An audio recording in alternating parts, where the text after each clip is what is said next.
What is going on, everybody? My name is Brian and welcome to my channel. Now, I've already done a video about adjusting the Hercules Table Saw blade. However, that video, I feel like it wasn't really good enough, that I probably should have did better. So I have to apologize to anyone who watched that video and maybe it wasn't helpful for.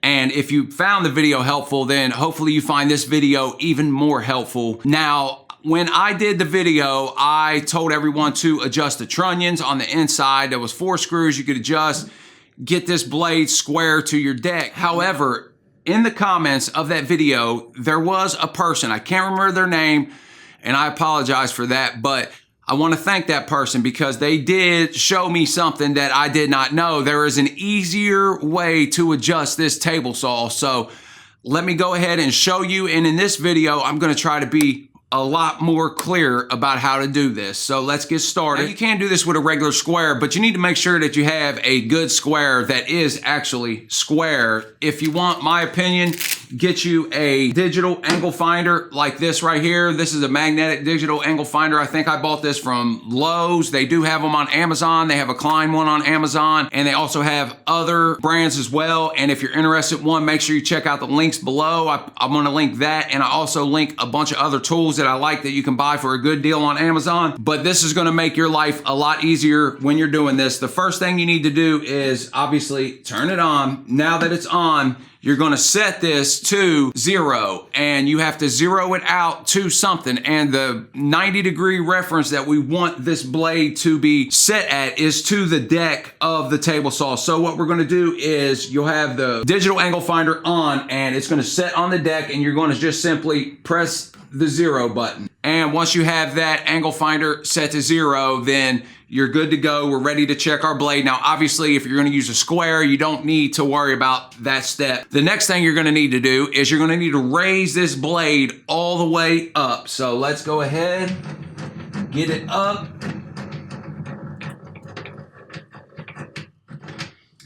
Now we have this blade set all the way up. We're going to put our digital angle finder, as I said, this is magnetic, so it makes it real easy, onto the saw blade. And you're going to make sure that you don't hit any teeth on this saw blade to make sure that we're going to get a good, accurate reading. So let's go ahead and attach this to the saw blade. And you can see we have it at about 89.9. And 89.9 is pretty good, but we're going to get it on 90. Now, like I said in the other video, you could have adjusted the trunnion screws to get this perfect. These things will work their way out of square over time, you know, within 0.1, 0.2 degrees, because I've already set this thing to 90 a few times and it does move. So you may have to do this more than once. If you're trying to cut something and you want to make sure that it's perfect, then it's obviously a good idea to go ahead and check the saw blade before you start. But let me show you the easier way that the person commented in the video and let me know. Now, if you're looking at the table saw from the front of the table saw, as you see, what you need to do is you undo the lever and bevel the blade, you'll notice a screw right here with a little cam behind it. And all we're gonna do is take a Allen key or an Allen socket, which the size is 5/32. And when we adjust this, if we loosen the screw, we can see the cam actually turn. And what that does is it allows you, when you're bringing your blade back into square, it'll actually stop at a different area, obviously because of the shape of the cam. So what we can do is, while we have the cam still loose, push the lever all the way over, put your digital angle finder on, and see if it changes. And in this case, we can see that ours actually got worse. So we need it to go in the opposite direction. And we just keep adjusting the cam and adjusting and pushing the lever back until we get our 90-degree angle we're looking for. Once you find the spot where the blade is 90 degrees from the deck, you just simply want to hold the cam in place, and you can notice that there are some little tiny circles on the cam to give you some sort of indication about where it is. So we see it's there. We're going to hold it in place, tighten the screw back down, and we'll simply push our wheel back, and we have our 90-degree angle. And if the arrow moves from the 0 mark and you need to adjust it, you just simply loosen the Phillips head screw behind it and you'll just move the arrow to 0 so that whenever you use it on a bevel, your angles will be correct. As an added bonus to this video, we'll also talk about how to get your throat plate level with the deck, and we'll also talk about getting the fence to 90 degrees from the deck as well. So we'll start off with the throat plate. To get your throat plate level, you're just going to need to have a straight edge, which could be either a square or even a level. You're going to run it across from one side to the other, and there's simply just some small Allen head screws that you can either screw in or screw out to adjust the throat plate to the depth you want it to. If you look on the inside of the throat plate, you'll notice some little tabs sticking out, and the little Allen head screws just screw into those tabs and will either raise or lower the throat plate.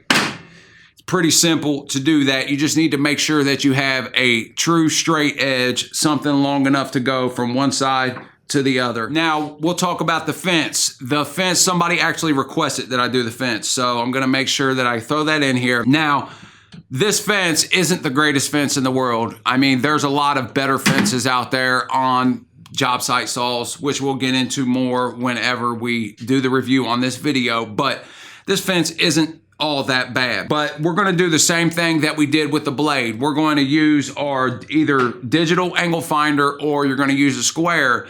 And if you're using a digital angle finder, we're going to 0 it to our deck. Once we have it 0 to our deck, now the fence is aluminum, so this is not going to stick to it, but we could just hold it in place. And we'll just clamp down.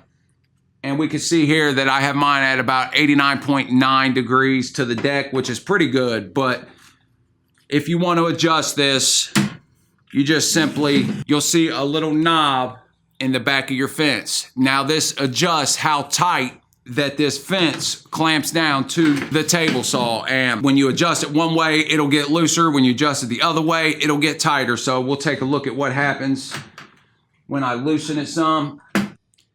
Now I'm at 89.7, so I obviously need to go the other way, so I'll tighten it up a little bit and we'll feel the resistance get tighter as well. Now we're at 89.8, so we'll tighten it a little more.